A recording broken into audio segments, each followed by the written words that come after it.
दोस्तों बहुत बहुत स्वागत है आप सभी का एक बार फिर से। जी हाँ दोस्तों, आज पूरे दिन की कई महत्वपूर्ण और बड़ी खबरें निकल कर आ रही हैं। वहीं राज्य सरकार की तरफ से भी आर्थिक सहायता प्रदान की जाएगी। बैंक खाता धारकों के लिए कुछ नए नियम और नए अपडेट्स निकल कर आ रहे हैं और साथ ही साथ केंद्र सरकार की तरफ से बड़े आर्थिक पैकेज को लेकर भी बड़ी खबर निकल कर आ रही है। जानेंगे एक एक करके सभी खबरों को विस्तार से। तो बिना समय गंवाए चलते हैं पहली बड़ी खबर की ओर।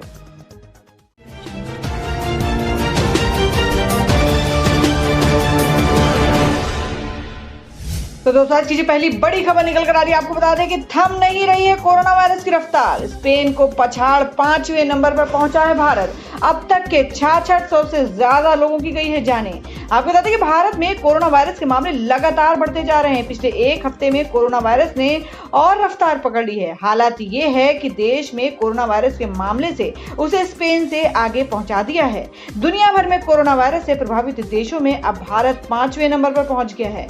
कोरोना वायरस के मामलों में भारत ने स्पेन को पीछे छोड़ दिया है। शनिवार को जारी आंकड़ों के मुताबिक भारत ने स्पेन को पीछे छोड़कर कोरोना वायरस वैश्विक महामारी से सबसे बुरी तरह से प्रभावित दुनिया का 5वां देश बन गया है। आपको बता दें कोविड-19 संक्रमण के मामले भारत में तेजी से बढ़ रहे हैं। अब तक के कोरोना वायरस की संख्या बढ़कर 2,45,670 हो गई है। वहीं देश भर में अब तक के 6600 से अधिक लोगों की जान कोरोना वायरस के कारण हो चुकी है। अगर सिर्फ 24 घंटे के आंकड़ों पर नजर डालें तो पिछले 24 घंटे में भारत में कोरोना के मामलों के चलते भारत इटली और स्पेन से भी आगे निकल गया। स्पेन में कोरोना संक्रमण के मामले 2,41,310 पहुंच चुके हैं, तो वहीं भारत में अब कोरोना संक्रमण के मामले 2,46,549 पहुंच चुके हैं। भारत से आगे ब्रिटेन, रूस, ब्राजील और अमेरिका है। सिर्फ 24 घंटे में कोरोना ने 9,887 नए मरीज सामने आए हैं, जबकि 294 लोगों की जान भी जा चुकी है। और वहीं अगली खबर बता दें कि महाराष्ट्र की जेलों में ना फैले कोरोना, इसलिए रिहा किए गए हैं 9,671 कैदी, बनाए हैं 31 अस्थायी जेल। आपको बता दें कि प्रदेश में तेजी से बढ़ते कोरोना वायरस मामले के बीच महाराष्ट्र सरकार ने रविवार को बड़ा ऐलान किया है। राज्य के गृह मंत्री अनिल देशमुख ने कहा है कि महाराष्ट्र की 60 जेलों में 38,000 कैदी हैं। इनके बीच सोशल डिस्टेंसिंग स्थापित की जा सके, इसलिए हमने 9,671 कैदियों को रिहा किया है। गौरतलब है कि महाराष्ट्र में कोरोना वायरस के मामले में देश का सबसे बड़ा हॉटस्पॉट है। यहाँ की जेलों में भी कोरोना वायरस के मामले सामने आने से राज्य सरकार की मुश्किलें बढ़ गई हैं। महाराष्ट्र सरकार ने अब जेलों में महामारी को फैलने से रोकने के लिए कैदियों की संख्या को कम करने का फैसला लिया है। इसके लिए पहले से ही 9,671 कैदियों को रिहा किया जा चुका है। गृह मंत्री अनिल देशमुख ने कहा कि अब हम 11,000 अधिक कैदियों को आपातकालीन पेरोल पर रिहा करने जा रहे हैं। हमने 24 जिले में 31 अस्थायी जेलों की स्थापना की है। बता दें कि औरंगाबाद में हरसुल की केंद्रीय जेल में एक कैदी के कोरोना वायरस से संक्रमित पाए जाने के कुछ दिन बाद शनिवार को 29 अन्य कैदी इस महामारी से संक्रमित पाए गए। और अब अगली बड़ी खबर बता दें कि मुस्लिम मरीजों को देखना बंद करो। राजस्थान के प्राइवेट हॉस्पिटल स्टाफ की व्हाट्सएप चैट वायरल। जी हम बात कर रहे हैं कि राजस्थान के प्राइवेट अस्पताल के डॉक्टरों के व्हाट्सएप पर बातचीत का कुछ हिस्सा सामने आया है। वायरल हो रही इस चैट में कथित तौर से डॉक्टर मुसलमान मरीजों का इलाज ना करने की अपील एक दूसरे से कर रहे हैं और खुद भी ऐसा करने का वादा कर रहे हैं। चैट वायरल होने के बाद राजस्थान पुलिस ने मामले की जांच शुरू कर दी है। वहीं अस्पताल की ओर से माफी भी मांगी गई है। आपको बता दें कि उनमें से कुछ इस तरह की बातें हैं कि कल से मैं मुस्लिम मरीजों का एक्सरे नहीं करूंगी, ये मेरा वादा है। एक और मैसेज में लिखा गया है कि अगर हिंदू पॉजिटिव होते हैं तो मुस्लिम डॉक्टर कभी उनको नहीं देखता है। ऐसे में मैं भी ओपीडी में मुस्लिम मरीज को नहीं देखूंगी। बोल देना मैडम है ही नहीं, जाओ यहाँ से। आपको बता दें इंडियन एक्सप्रेस की रिपोर्ट के मुताबिक राजस्थान पुलिस ने चुरू जिले के एक अस्पताल के कर्मियों के बीच के इस चैट के आधार पर मामला दर्ज कर जांच शुरू की है। इस चैट के स्क्रीनशॉट वायरल हो रहे हैं। ये मैसेज वायरल होने के बाद सरदार शहर में श्रीचंद बाडारिया रोग केंद्र चलाने वाले डॉक्टर सुनील चौधरी ने एक फेसबुक पोस्ट लिखकर माफी भी मांगी है। इससे अस्पताल के स्टाफ के मैसेज वायरल हुए हैं। सुनील चौधरी ने फेसबुक पर लिखा है कि उनके स्टाफ का किसी खास कौम के प्रति कोई द्वेष नहीं है। अगर किसी को बुरा लगा है वो इसके लिए माफी मांगते हैं। और अब बता दें कि गौतम अडानी बोले आर्थिक मंदी जैसे हालात फिर भी भारत पर दांव लगाने का सबसे अच्छा मौका। जी हम बात करें कोरोना वायरस की वजह से भारत की अर्थव्यवस्था को काफी नुकसान पहुंचा है। आने वाले कई महीनों तक मंदी जैसे हालात रहेंगे। इस बीच अडानी ग्रुप के चेयरमैन गौतम अडानी ने इस मौके में भी कई बेहतर विकल्प बताए हैं। उनके मुताबिक भारत पर दांव लगाने का ये सबसे अच्छा वक्त है। इसके साथ ही उन्होंने कोरोना को लेकर लिए गए सरकार के फैसलों को भी तारीफ की है। अडानी गैस लिमिटेड की नवीनतम वार्षिक रिपोर्ट में गौतम अडानी ने कहा कि भारत की आर्थिक वृद्धि दर में गिरावट हो रही है। इसके बावजूद भारत दुनिया का प्रमुख उपभोग केंद्र होगा। इसके साथ ही भारत पर दांव लगाने का ये सबसे अच्छा मौका है। अडानी के मुताबिक कोई भी विचार पूरी तरह से सही या गलत नहीं हो सकता है। इस संकट के समय जरूरत ऐसी सरकार की है जो उपलब्ध सूचनाओं के आधार पर निर्णय ले सके। उन्होंने कोरोना संकट के दौरान सरकार के फैसलों की भी तारीफ की। अडानी के मुताबिक कोरोना से उपजे हालात से निपटने में देश ने अच्छा काम किया है। उनके मुताबिक अगर सरकार ने फैसला लेने में देर की होती तो स्थिति आज बहुत ज्यादा खराब होती। तो दोस्तों खबरों में आगे बढ़ने से पहले जान लेते हैं आज के माइंड क्विज के सवाल को। आज का सवाल है, आपको बताना है कि बोध गया किस राज्य में स्थित है। इसका जवाब आपको वीडियो के नीचे कमेंट बॉक्स में देना है और सही जवाब देने वाले को रैंडमली सिलेक्ट किया जाएगा और वो जीत सकते हैं बम्पर पुरस्कार। बढ़ते हैं अगली खबर की ओर। और अब अगली खबर बता दें कि अमित शाह ने कहा लाल बहादुर शास्त्री के बाद मोदी जी पहले ऐसे नेता हैं जिनके आह्वान पर पूरा देश एकजुट हुआ है। आपको बता दें कि भारतीय जनता पार्टी के वरिष्ठ नेता और केंद्रीय गृह मंत्री अमित शाह ने बिहार में वर्चुअल रैली बिहार जनसंवाद को संबोधित किया। इस दौरान पार्टी के वरिष्ठ नेता रविशंकर प्रसाद, नित्यानंद राय, राजीव प्रताप रूडी, शाहनवाज हुसैन सहित कई नेता मौजूद रहे। रैली को संबोधित करते हुए अमित शाह ने कहा कि जब कभी भी भारत के लोकतांत्रिक मूल्यों के साथ खिलवाड़ हुआ, बिहार से इसके खिलाफ बिगुल बजा। इस दौरान कांग्रेस पर निशाना साधते हुए कहा कि जब देश में आपातकाल लागू कर इंदिरा गांधी ने लोकतंत्र का गला घोटने का काम किया तो जेपी के आंदोलन ने इसके खिलाफ लड़ाई लड़ी। मैंने लाल बहादुर शाह के बाद एक भी नेता ऐसा नहीं देखा जिसकी अपील पर पूरा देश एक साथ आया है। जनता कर्फ्यू की अपील पर पूरा देश एकजुट हुआ। ये पहली ऐसी आपदा है जिसके खिलाफ देश की सरकार के साथ 130 करोड़ जनता ने भी लड़ा है। इस दौरान शाह ने कहा कि बिहार के मुख्यमंत्री नीतीश कुमार और उप मुख्यमंत्री सुशील कुमार मोदी प्रचार कम करते हैं, लेकिन कोरोना संकट में मैं उनकी सरकार द्वारा लोगों के लिए किए गए काम की तारीफ करता हूं। साथ ही शाह ने कहा कि राजद काल में बिहार की विकास दर 3.9% थी, लेकिन नीतीश कुमार के काल में ये 11.3% तक पहुंच चुकी है और यहां अब लालटेन का राज नहीं बल्कि एलईडी का राज है। प्रदेश में आगामी चुनाव पर अमित शाह ने कहा कि नीतीश कुमार के नेतृत्व में हम 2/3 बहुमत से चुनाव जीतेंगे। और अब अगली खबर बता दें कि हिरासत में लिए गए बीजेपी प्रदेश अध्यक्ष आदेश गुप्ता राजघाट पर कर रहे थे प्रदर्शन। जी आपको बता दें कि दिल्ली बीजेपी के नए प्रदेश अध्यक्ष आदेश कुमार गुप्ता को रविवार को हिरासत में ले लिया गया है।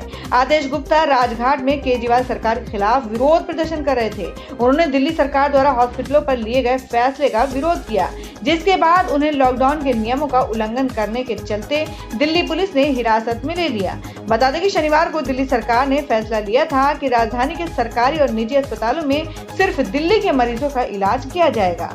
गौरतलब है कि दिल्ली में कोरोना वायरस के मामले लगातार बढ़ रहे हैं। अस्पतालों पर पड़ रहे दबाव को कम करने के लिए शनिवार को दिल्ली सरकार ने कई फैसले लिए।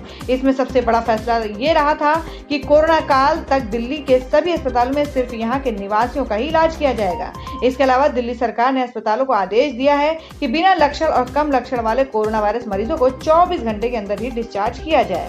अस्पतालों में सिर्फ दिल्ली वालों के इलाज को लेकर भारतीय जनता पार्टी ने अपनी नाराजगी जाहिर की है। दिल्ली बीजेपी के प्रदेश अध्यक्ष आदेश कुमार गुप्ता केजरीवाल सरकार के इस फैसले के खिलाफ सड़क पर उतर गए। इन्होंने राजघाट में केजरीवाल सरकार के खिलाफ विरोध प्रदर्शन किया। हालांकि इस बीच उनके कार्यकर्ताओं के बीच सोशल डिस्टेंसिंग भी दिखाई दी। केंद्रीय निर्देशों के अनुसार लॉकडाउन में किसी भी तरह के प्रदर्शन की अनुमति न होने के चलते उन्हें रविवार की दोपहर हिरासत में ले लिया गया।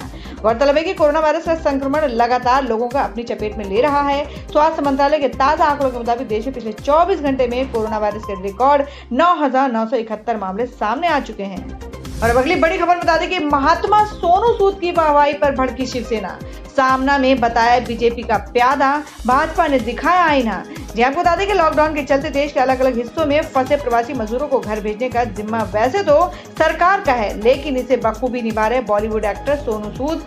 सोनू ने अब तक हजारों मजदूरों को उनके घर वापस भेज चुके हैं। इतना ही नहीं, वो उनके खाने पीने का इंतजाम कर रहे हैं। सोनू के इस नेक काम के चलते कोई उन्हें रॉबिन हुड कह रहा है तो कोई गरीबों का मसीहा।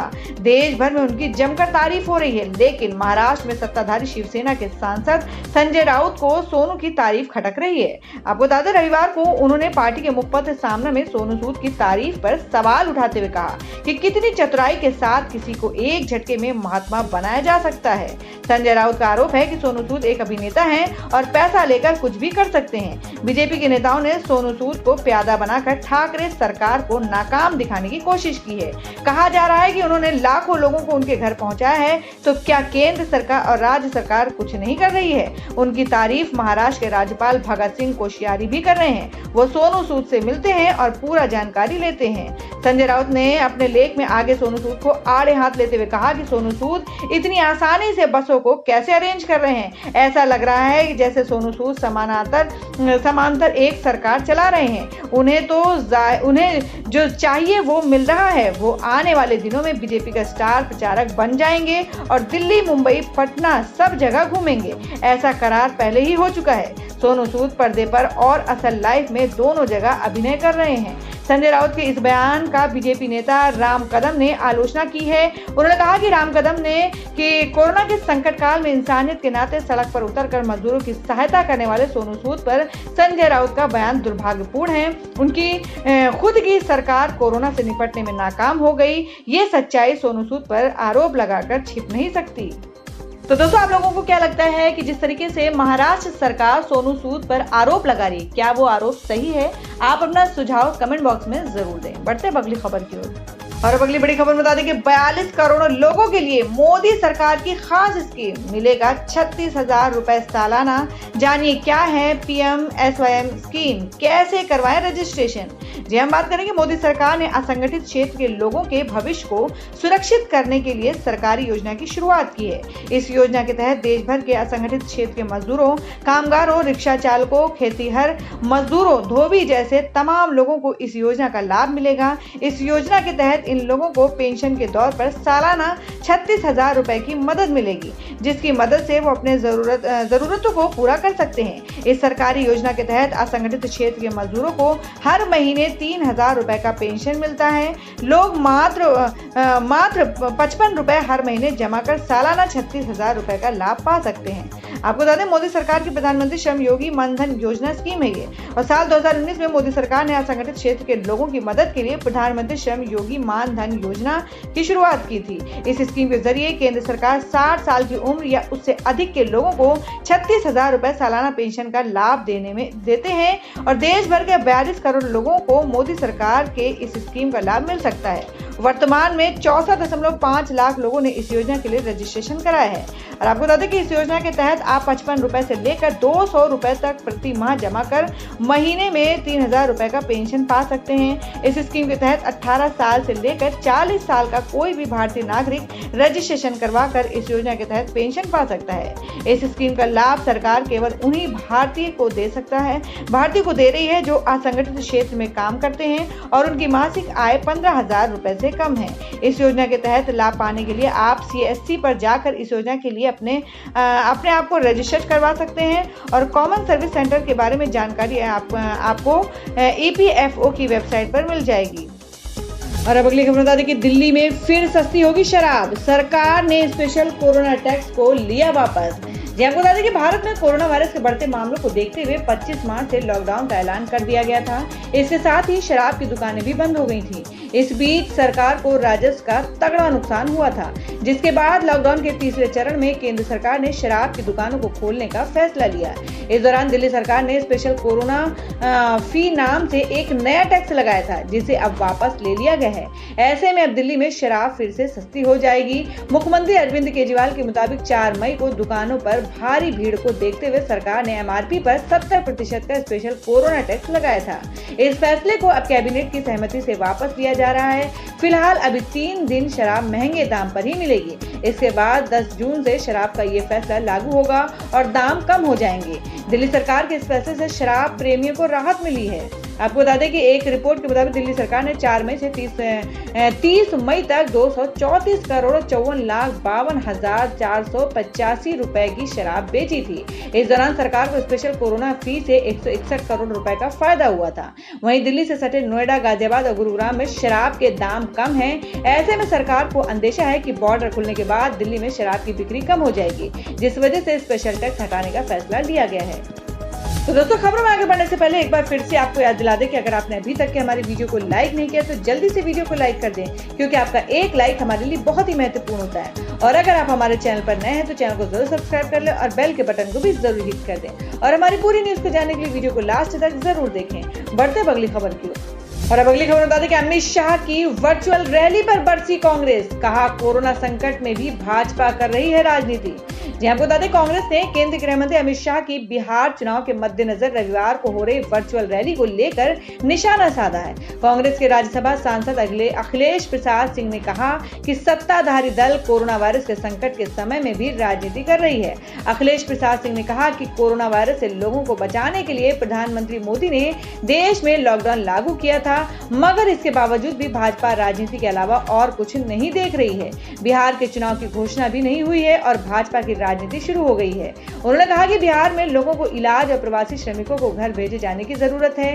राज्य में स्वास्थ्य सेवाओं को दुरुस्त करने की आवश्यकता है, लेकिन बीजेपी वाले वर्चुअल रैली कर रहे हैं। कांग्रेस ने बीजेपी पर आरोप लगाया है कि पार्टी सभी जिलों के दफ्तरों में मोबाइल फोन दे रही है ताकि लोग वर्चुअल रैली को देख सकें। उन्होंने कहा कि बिहार में कोई भी पीएम मोदी और अमित शाह का चेहरा नहीं देखना चाहता। आज आरजेडी राज्य में गरीब अधिकार दिवस और कांग्रेस श्रद्धांजलि दिवस मना रही है। वहीं आपको बता दें कि बिहार में इस साल अक्टूबर और नवंबर में विधानसभा के चुनाव होने हैं। गृह मंत्री अमित शाह की इस वर्चुअल रैली का राजद ने पूरे बिहार में थाली, लोटा और कटोरा बजाकर विरोध किया है। और पटना में राबड़ी देवी के आवास में नेता प्रतिपक्ष तेजस्वी यादव ने राजद विधायकों के साथ ताली बजाकर सरकार के खिलाफ आक्रोश का इजहार किया। रविवार को पूर्वाह्न 11 बजे राबड़ी देवी के आवास के बाहर तेजस्वी यादव और उनकी पार्टी के नेता इकट्ठा हुए और उन्होंने थाली बजाई। विधायकों के साथ राबड़ी देवी, तेजप्रताप यादव और तेजस्वी यादव भी घेरे में खड़े होकर थाली बजाई। तेजस्वी यादव ने कहा कि भाजपा वर्चुअल रैली को ढोंग से एक्चुअल सच्चाई को छुपाना चाहती है। किसान और मजदूर भूखे मर रहे हैं, गरीबों की थाली खाली है, सरकार को इसकी चिंता नहीं है, सत्ता पाने के लिए चुनावी राजनीति में जुटी हुई है। और अब अगली खबर बता दें कि क्या है देश में मौसम के ताजा हालात। जी आपको बता दें कि तेजी से आगे बढ़ रहा है मानसून। देश के 6 राज्यों में भारी बारिश का अलर्ट। देश की राजधानी दिल्ली के कई इलाकों में रविवार सुबह बारिश हुई है और इस दौरान तेज हवाएं भी चली, जिसकी वजह से तपन में कमी हुई है। इस दौरान तापमान 30 डिग्री के ऊपर बना रहा। बारिश का ये सिलसिला 2 दिनों तक बने रहने का अनुमान है। दिल्ली के साथ गुरुग्राम, नोएडा और आसपास के इलाकों में भी मौसम करवट ले रहा है, जिससे लोगों को गर्मी से राहत मिली है। आईएमडी ने अपने ताजा अपडेट में कहा है कि मध्य अरब सागर के कुछ और हिस्सों में दक्षिण पश्चिम मानसून की प्रगति के लिए अनुकूल स्थितियां हैं और ये तेजी से आगे बढ़ रहा है, जिसके कारण गोवा, कोंकण, कर्नाटक, तटीय आंध्र प्रदेश, रायलसीमा और बंगाल की खाड़ी और पूर्वोत्तर के कुछ हिस्सों में अगले 2-3 दिनों के दौरान भारी बारिश हो सकती है। तो दोस्तों, ये थी अब तक की सभी बड़ी खबरों की अपडेट्स। टुडे ब्रेकिंग न्यूज और लेटेस्ट खबरों को देखने के लिए हमारे चैनल ऑसम ज्ञान हिंदी न्यूज चैनल से जुड़े रहिए और हमारे वीडियो को लाइक शेयर जरूर कर दें अपने दोस्तों और रिलेटिव्स के साथ। तो दोस्तों, फिर मिलेंगे काम की खबरों और सरकारी योजनाओं की एक और नई वीडियो के साथ। तब तक के लिए धन्यवाद दोस्तों।